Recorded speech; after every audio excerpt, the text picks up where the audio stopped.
Hey everybody, Matthew Oehmichen here, and this is One Good Idea.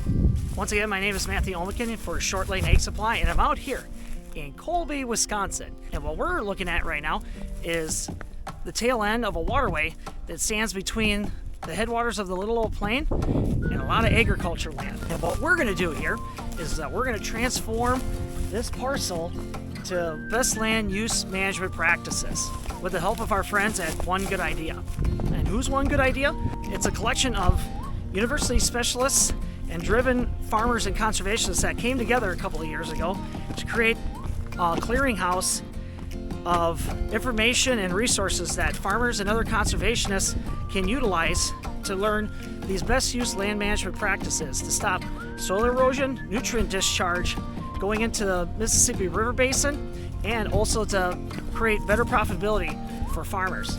So then One Good Idea came up with a challenge for the 30 plus states in the Mississippi River Basin to say, we want you guys to create a project that has field to edge buffer control to stop nutrient discharge from getting into the water systems. So myself, my friend Caleb Armstrong for the Old Plain Partnership for Integrated Conservation, and my good friend Scott Stipetich of Pheasants Forever teamed up and pitched an idea to One Good Idea and said, we have a great idea. We want to take this area and we want to create vegetative buffer strips, pollinator habitat, and we also want to enhance a wildlife habitat area. There's a couple of reasons why we picked this site.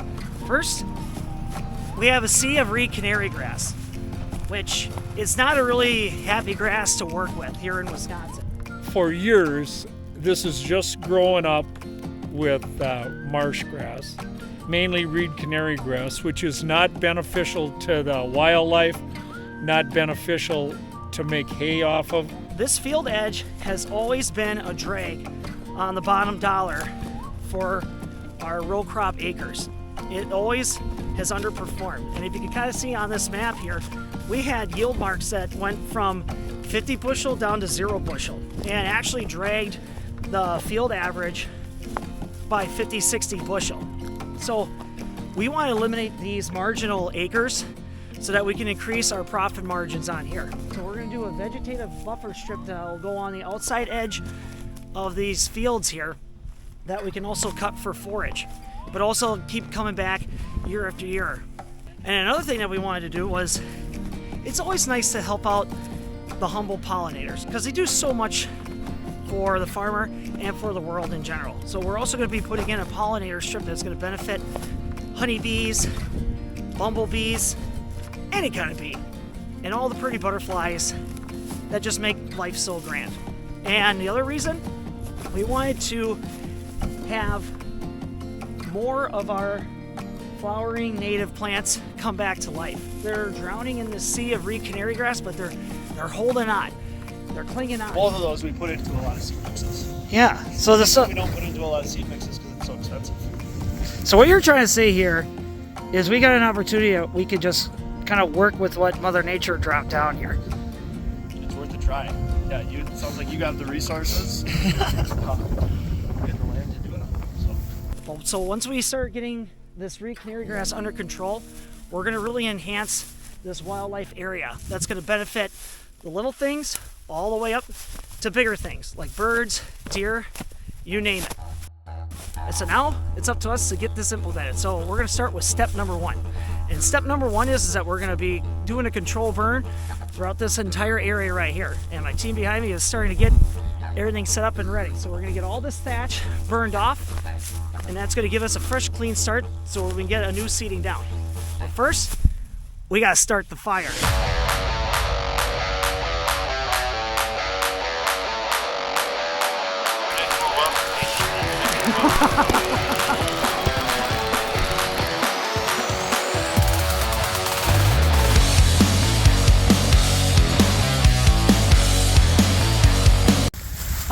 Yeah. Things kind of got out of hand fast.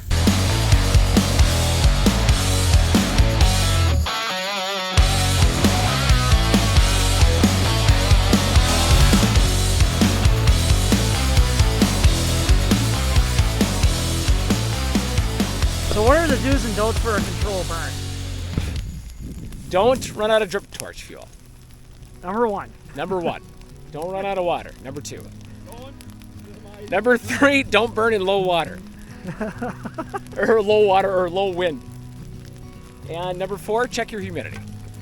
So a controlled burn is to slow down succession. All right, so eventually a grass field wants to turn into brush wants to turn into woods, and then some sort of catastrophe turns it back into grass. We are just adding the catastrophe into the grass so it doesn't turn into brush. So we want to plant something else here that's just reed canary grass. We're trying to top burn the duff layer so that all of the new growth has access so that we can suppress it with chemical so that you get more of a contact. Because when you spray on it, you're only getting 10 to 15% contact with that herbicide. By removing the duff layer, you're going to get more contact with that grass emerging, and we'll get a better kill on it, and then we can change the flora that's here. And as a farmer, why have such a focus on wildlife and pollinators? Because I enjoy seeing the wildlife, and I also enjoy making a place for them to be. And that's it for our first installment on this multi-video series, where we're going to be taking this piece of land and turning it into something great, not just for our farm acres, but for the wildlife and for our waters in our area. But not just in our area, but for those downstream, all the way to the Gulf of Mexico. We're really excited for you to join us on this journey. And when you want to check out the next video series, make sure you hop back onto Facebook, or you know what? Check us out on YouTube at the Wisconsin Conservation Channel or Short Lane Ag Supply. But yes, that's right. Don't miss out. Coming up next, Chapter 3. Take care.